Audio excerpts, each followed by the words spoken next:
এইরকম ওয়েদার কার কার ভালো লাগে? আমার তো অনেক বেশি ভালো লাগে। আকাশটা একদমই নীল আর সাদা হয়ে থাকে।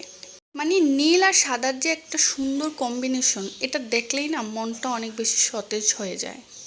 আর চারদিকে রোদ ঝলমল করে এবং মৃদু মৃদু বাতাস বয়ে যায়।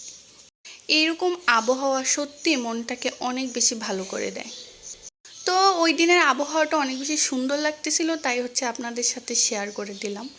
আর এই যে দেখুন, এই সবজিটার নাম আমি আসলে সঠিকভাবে বলতে পারি না। কেউ নামটা বলার পরেও হচ্ছে আমি ভুলে যাই। এটা হচ্ছে ভাজি করা হবে। তারপর হচ্ছে ওইখানে হচ্ছে শাক না কি জানি একটা রান্না করা হচ্ছে। আর এই পাশে হচ্ছে চ্যাপা শুটকি বা শীতল দিয়ে একটা ভর্তা বানানো হয়েছে। এটা অনেক মজা লাগে। এটা আমি অলরেডি খেয়ে ফেলছি, ভাত খাইছিলাম তো হচ্ছে গরম ভাতের সাথে কিন্তু এটা খেতে অনেক বেশি মজা লাগে। আর এইখানে দেখতে পাচ্ছেন একটা শুটকি তরকারি রান্না করা হচ্ছে। যদিও আমি শুটকি তরকারি একদমই পছন্দ করি না, আমি শুটকি পছন্দ করি না। মানুষ যে শুটকির তরকারি কিভাবে খায় আমি এটাই বুঝি না। মানে এরকম একটা খাবার মানুষের কিভাবে পছন্দের হতে পারে? আমার মতো শুটকি তরকারি পেলে আর কিছুই লাগে না, খালি শুটকিই রান্না করে প্রত্যেক দিন।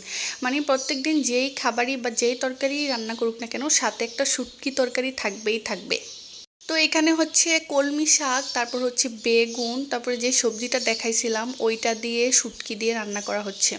তো এটা হচ্ছে রাইস কুকারে বসিয়ে দিয়েছিল এই তরকারিটা, তো আমি একটু নেড়ে চেড়ে দিচ্ছি। এটার সাথে দেয়া হবে সিমের বিচি। তো সিমের বিচিগুলো হচ্ছে গরম পানি দিয়ে ভিজিয়ে রাখা হয়েছিল, তো শেষের দিকে হচ্ছে দিয়ে দেওয়া হবে, তরকারির সাথে মিক্স করা হবে আর কি। আর এই যে দেখতে পাচ্ছেন কচুর লতি।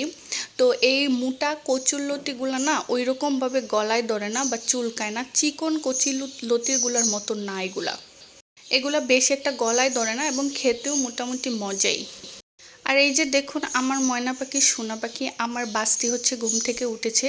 তো ঘুম থেকে উঠলেই হচ্ছে হামি দিতেই থাকে দিতেই থাকে। আর ওর মনটা এত বেশি খারাপ থাকে ঘুম থেকে ওঠার পর, যেটা আপনারা দেখেই বুঝতে পারছেন। ও হচ্ছে আমার পেটের উপর বসে আছে, পেটের উপর বসে বসে হচ্ছে বারবার হামি দিচ্ছে। আর ওর সবচেয়ে ফেভারিট প্লেস হচ্ছে আমার পেট। মানে ও আমার পেটের উপর বসে খুব শান্তি পায়, ঠাস করে এসেই আমার পেটের উপর বসে পড়ে। আর হেলান দিয়েও বসলেও আমার পেটের উপরই, মানে আমার পেটের মধ্যেই হেলান দিয়ে বসে। মানে আমার পেটের সাথে ওর খুব ভালো একটা কানেকশন আছে। তো যাই হোক, আমি বিকালবেলা চলে আসলাম পড়াতে টিউশনি। তো আমাকে ওইখানে দুধ চা দেওয়া হয়েছিল। আর দুধ চা দিলে না আমার অনেক বেশি ভালো লাগে। টিউশনিতে গেলে যদি দুধ চা দেয় না, তখন না আমার আরও বেশি মানে পড়াইতে ইচ্ছে করে। আমার মন চায় 1 ঘন্টার জায়গায় 1.5 ঘন্টা পড়াই আসি। যদিও আমি পড়াতে গেলে আমাকে ডিফারেন্ট ডিফারেন্ট নাস্তা দেওয়া হয়, কিন্তু যেদিন চা দেয় সেদিন তো আমার অনেক বেশি খুশি লাগে। তো আমি তো আর বলতে পারি না যে আমাকে অন্য কোনো নাস্তা দিয়েন না, আমাকে প্রতিদিন চা দেন। এটা আবার কিভাবে বলি, আমি তো টিচার। আর আমি এত বেশি চা লাভার যে কি বলবো, সারাদিন চা দিলেও চা খেতে পারবো। আগে আমি বাড়িতে হচ্ছে পরপর 4টা টিউশনি করাইতাম, মানে একটার পর একটা। তো চারটা টিউশনিতেই আমাকে চা দিত। মানে ওরা জানতো যে আমি চা পছন্দ করি, অন্যান্য নাস্তার সাথেও আমাকে চা দিত। তো আমার না মানে একটা না 4বার চা খাওয়া হইতো। একটানা 4বার চা খাওয়ার পরেও আমার বোরিং লাগতো না, মানে মনেই হতো না যে আমি পরপর 4বার চা খেয়েছি। তো যাই হোক, দোকানে গিয়েছিলাম, দোকান থেকে কিছু খাবার নিয়ে নিলাম, কারণ একটু পরপর খাইতে ইচ্ছে করে। তারপর হচ্ছে বাসায় চলে গেলাম। আর এই যে দেখলাম হচ্ছে ফুচকাওয়ালা মামা, কিন্তু ফুচকা খাই নাই, কারণ তখন ফুচকা খেতে ইচ্ছে করতেছিল না।